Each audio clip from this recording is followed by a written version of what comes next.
Welcome to Puro Politics, the political podcast of the San Antonio Express News. My name is Gilbert Garcia, Metro columnist, and I'm joined by City Hall reporter Joshua Fechter, business editor and columnist Greg Jefferson, investigative reporter Brian Chasnoff. And we're about a week away from the big election. We're seeing amazing turnout throughout the country, but particularly in Texas. And we're going to talk a little bit more about that later in the podcast. A couple of things I wanted to mention: that our next podcast will be after the election, which will be the Wednesday after the election. So it'll be a little later than usual, but we'll be able to talk about the results. Also want to recommend for anybody who's a political junkie, a documentary on HBO, 537 Votes, which looks at the 2000 election between Al Gore and George W. Bush. And I'm hoping that this year's election does not go into the courts as that one did, but it's really an amazing thing to revisit. And I found myself learning about a lot of the interesting players in the Florida political scene that I really had no idea about. So highly recommended. We're going to talk about what's going on with the election, but first we're going to talk about naked sushi, and I'm going to reveal something. Nice transition, Gilbert. Nice transition. I know that was smooth, and that's why I get the big bucks. But I'm gonna concede something that I think I'm the only person on this podcast who was not familiar with naked sushi a week ago, but I think most people in San Antonio now have heard something about it because of Fire Chief Charles Hood and an incident involving him. Brian, you've been covering this. What happened? Okay, so first of all, Emily Eaton broke the story. She's our public safety reporter. Someone sent her photos of Fire Chief Charles Hood kneeling beside a near nude woman covered with sushi and various assorted leaves and flowers at a birthday party for a firefighter. And the impression, it's sort of like a Rorschach test. I mean, half the people who I've heard from say that this is not a big deal, that we are unfairly maligning the fire chief even by covering this. And then the other half say that this is atrocious and degrading and objectifying to women. So it's a pretty thorny and interesting story. But when I picked up the story from Emily, who went on vacation after she broke the story, I called the fire chief and just asked him, what's up with the sushi? And he said, well, this is he apologized for it, but at the same time he minimized it. He had his apology was of the variety, for anyone who I've offended, I am sorry, but at the same time, this is no big deal. This was a birthday party for a firefighter, a veteran firefighter who has been suffering from cancer. He came to the party to support this firefighter. He walks in. There's he says there's a sushi lady lying there right when he walks in. All he did is took a picture, and that's it. So he's saying he didn't know that there was necessarily going to be a naked person when he came in there. He didn't know.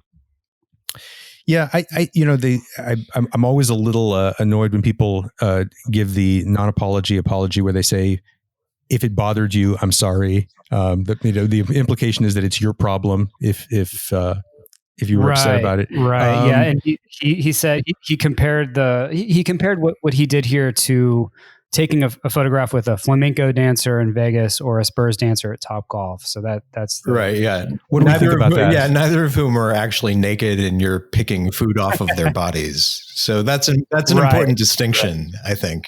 And there's a great deal of controversy. Maybe not a great deal, but there's a dispute over whether or not this is a legitimate tradition that is, honoring Japanese culture versus just something that is needs to be phased out because it's not a. Well, the thing too is that anything that the argument that because I've seen comments to the stories that we've done that saying that it's a traditional thing, and as you said, there's some question about that, but I also find myself skeptical about the argument defending something because it's traditional, because something can be traditional and still be awful. segregation was a tradition in the American South for a long time, but I don't think that's really a good defense of it. So I think you got to come up with a little bit more. But Greg, what were you going to say? Oh yeah, I was just going to say that traditional is always relative. I mean, I first became aware of naked sushi models in the 1990s, and it was something that was imported to the United States, and you actually saw quite a bit of this during the .com boom in the late 90s and early 2000s. Just bunch of bros who have come into a lot of money hiring naked sushi models. I have a hard time thinking that they're honoring Japanese tradition by having done that. I'm sorry. I don't think that's the idea I at all. don't buy it. It has been associated with showing off great wealth and opulence, and it's also associated with organized crime in Japan as well. Greg, you were talking a little bit about your personal experience with this, and I'm not trying to put you on the spot, but you got to share this. Yeah, no, it's fine. It's fine, Gilbert. So yeah, when I was a student at Indiana University, there's just something about sushi and nudity. I'm not sure what it was. I was a waiter at a sushi bar, like the only one in southern Indiana. I was in Bloomington, Indiana. A friend of mine, another waiter who was he was a master's student in social work. Every couple of months, he would have a party at his house, and it was a naked sushi party. And it is exactly, what it sounded like. You show up, you take off all your clothes, and you just spend the night drinking and eating sushi. There were nobody ate sushi off of one another. It was a lot of fun. It was very unsexual. But yeah, like there's this weird link between nudity and sushi in some corners of this culture. I can't possibly explain it. I did, I went a couple of times, had a great time. And I'll just say it was like I had a very different experience from what maybe Chief Hood had. Gilbert, I want to hear your transition back to voting and the election from that. Yeah, I think I may be stumped on this one.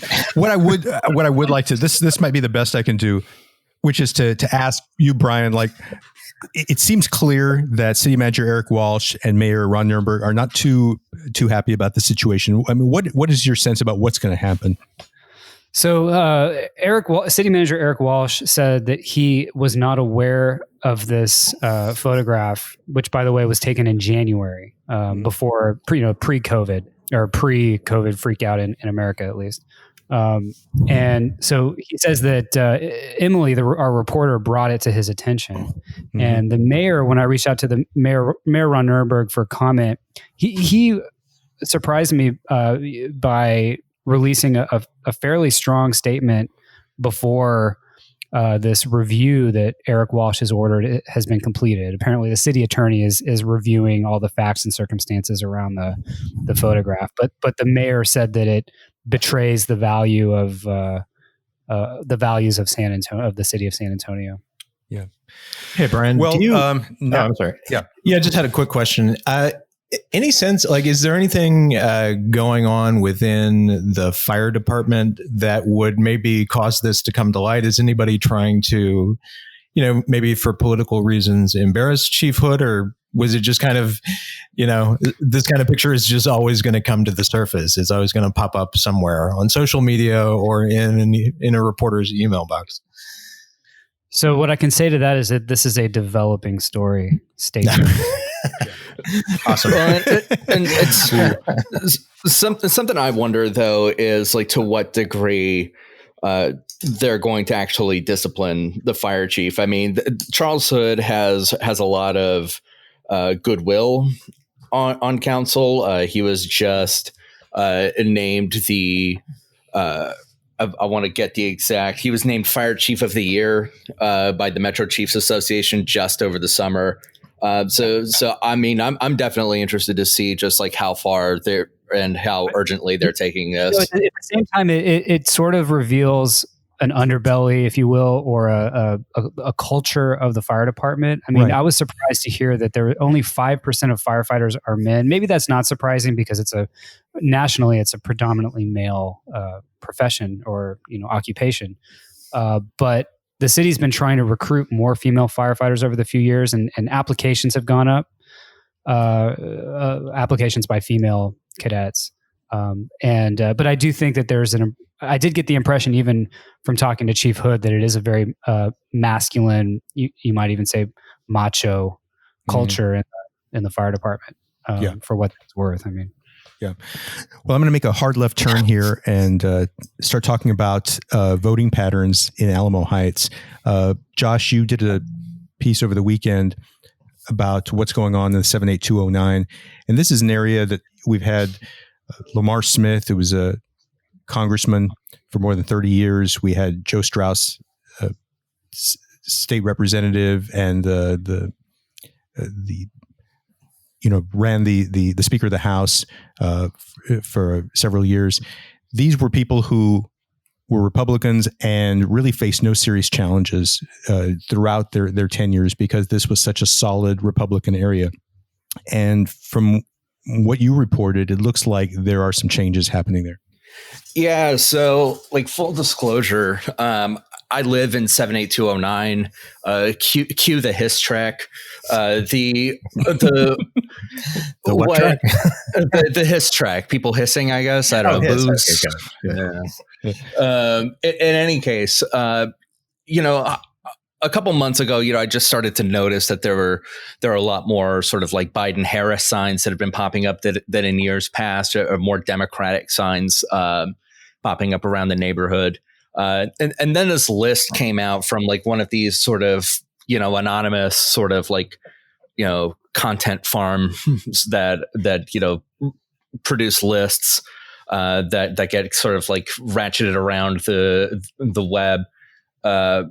And, it's this list of like zip codes that are like the top fundraisers for the Trump campaign.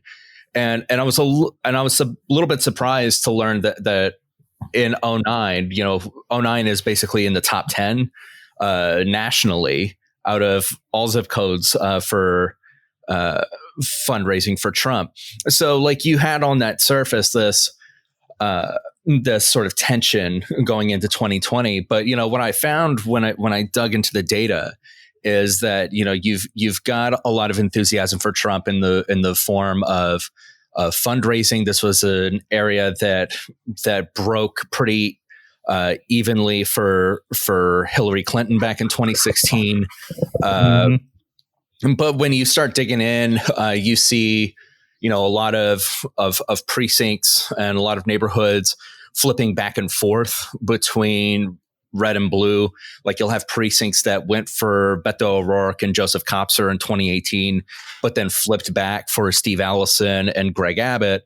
And, so this year, I went around and I talked to voters, people who had signs in the front of the yards, and just talked to them about kind of like what they were feeling. And what I found was like a lot of discontent among sort of, Republican leaning voters, people who had, grown up in Republican households with the president. And, also Trump supporters who are voting sort of straight Republican. But, the people who are making this a more a more uncertain are those kind of ticket splitters. You'll see people who had sort of like historically voted Republican voting straight blue. You'll see like Republicans for Biden voting for Biden just at the top of the ticket, but Republicans all the way down. Then I found a bunch of people who are flipping back and forth. Like they'll go for Biden at the top of the ticket. They'll go for Wendy Davis and MJ Hagar, and then they'll flip back for Steve Allison because he carries a lot of sort of long-standing sort of goodwill within the district. So yeah, it's just the Alamo Heights area is just becoming like this weird battleground.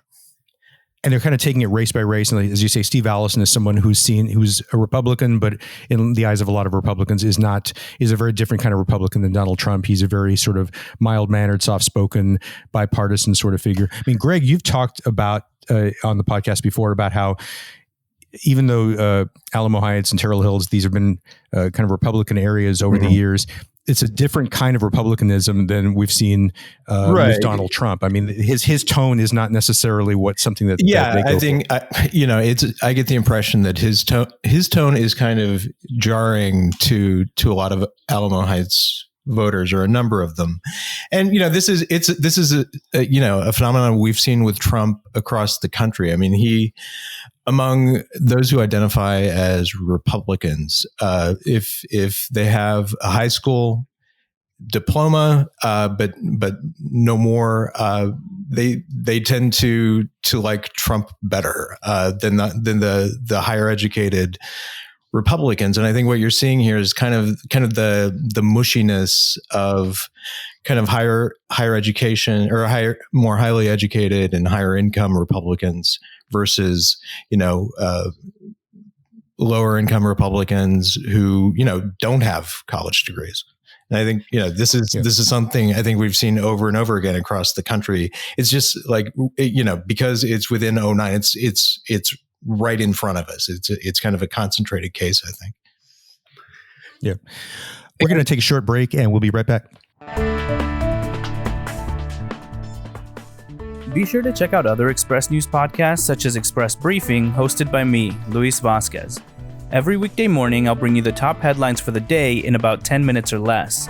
You can find Express Briefing on Apple Podcasts, Spotify, or wherever you listen to podcasts. All right, we're back now, and we want to finish off this week's podcast by making some predictions. I'm very bad at predicting anything when it comes to politics. I don't keep track of what my record is on it, but I know it would be really bad. But I just thought it would be interesting to look at what we think is happening here, because there's definitely something fascinating going on during this election cycle. As of Monday morning, we had more than 60 million people across the country who had voted, which is close to 45% of the entire turnout in 2016. We've had more than 7.3 million Texas voters voting, which is about 82% of the entire turnout in 2016. And in Bexar County, we're right around 500,000. The record in Bexar County was 598,000 in 2016, and we're going to shatter that, clearly. We got another week of early voting. We've got more mail ballots coming in, and we got Election Day.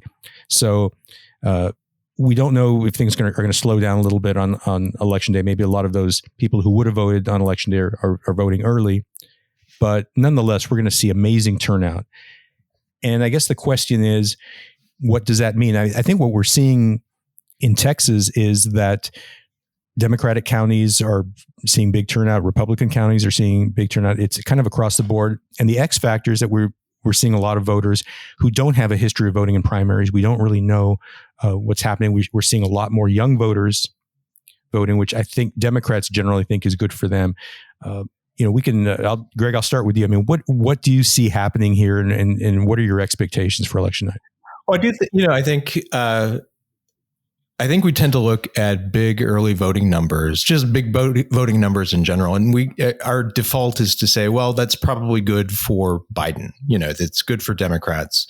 Right. I mean, namely because, Texas Republicans have spent so much time and energy, including Governor Abbott, making voting as difficult as possible.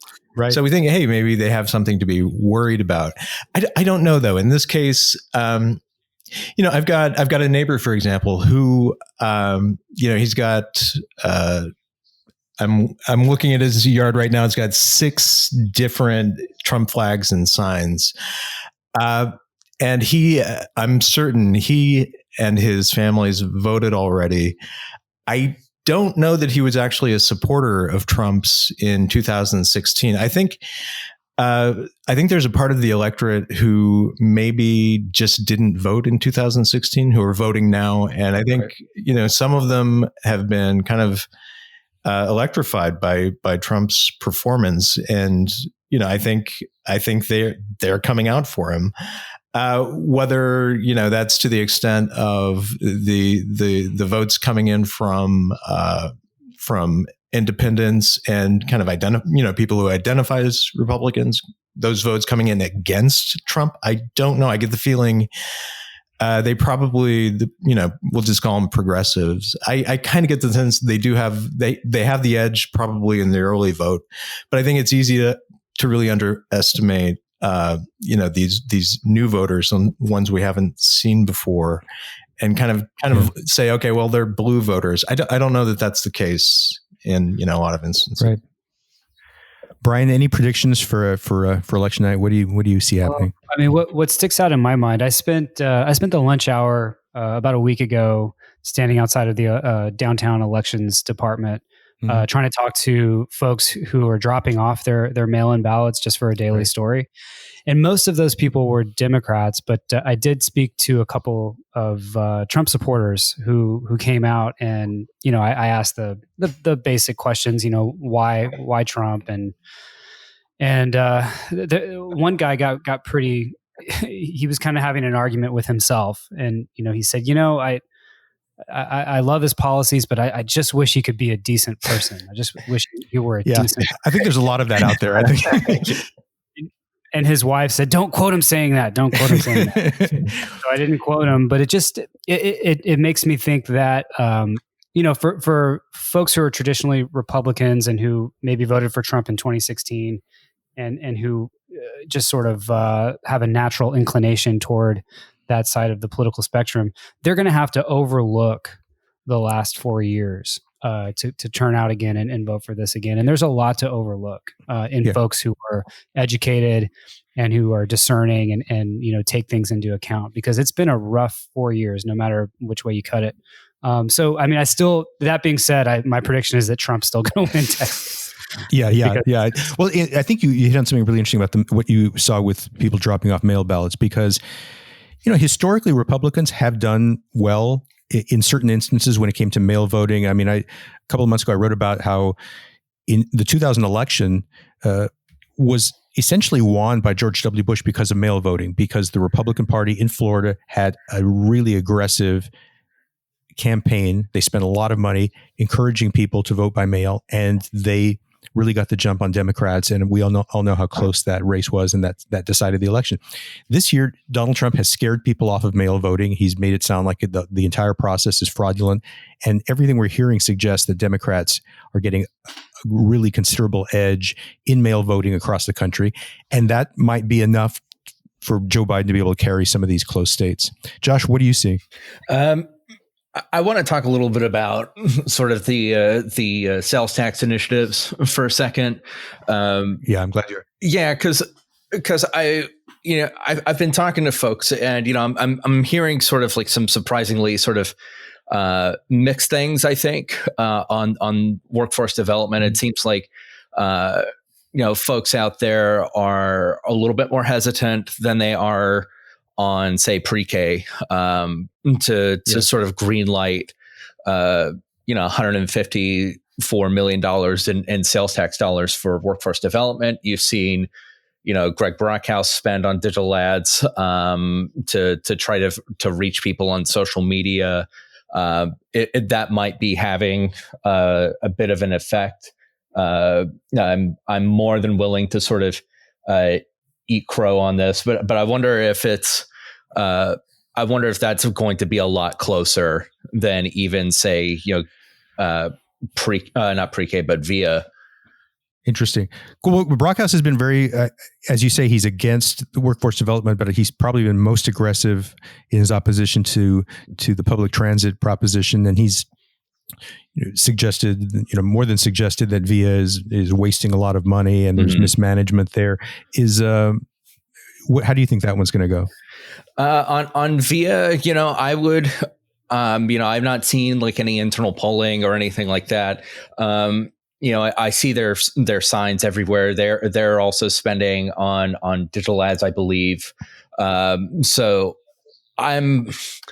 I wondered whether, because we did the rankings a couple podcasts back, for people who are fans of the puro politics, narrative thread here. At one point I thought it was going to go like most likely to pass would be pre-K first, then workforce second, then via third. Right. I think for me, that's maybe flipped now. Interesting. Wow. Well, that gives us something to look at, because I agreed with you when we talked about it at that time. So that's going to be something to look for. I would say that I do think Joe Biden will win fairly comfortably on a national level. There are many close states that I think are probably giving the Biden campaign some heartburn. I mean, just the fact that we have Florida and Ohio and Pennsylvania and North Carolina, Arizona. These are states where he's in pretty good shape, but the margins are close. So that, I think, is going to be a big question if there's kind of a surge for him as we approach the election. I think that it's possible that he could win by a pretty comfortable electoral margin that night. I agree with Brian that I think Trump is going to carry Texas, though it'll probably be the closest race that we've seen in Texas since '92 when Bill Clinton lost narrowly to George H.W. Bush. Okay. I think John Cornyn will hold on. Oh, go ahead. I'm sorry. What were you going to say? I was going to say, go ahead. I was just going to say that I think John Cornyn will beat MJ Hagar for the Senate. And I think I would think Gina Ortiz Jones will flip the 23rd congressional district, which has been a Republican district for the last 6 years. I'm looking at the fact that Trump won the state by 9% in 2016, and yet Hillary Clinton carried District 23 by 3%. This year, when we've got clearly a much closer presidential race, I think that suggests to me that even though Tony Gonzalez has run a very energetic campaign, I think the numbers are just in Gina Ortiz Jones's favor. What were you going to say, Greg? Sorry. I'm going to press you on percentages, Gilbert.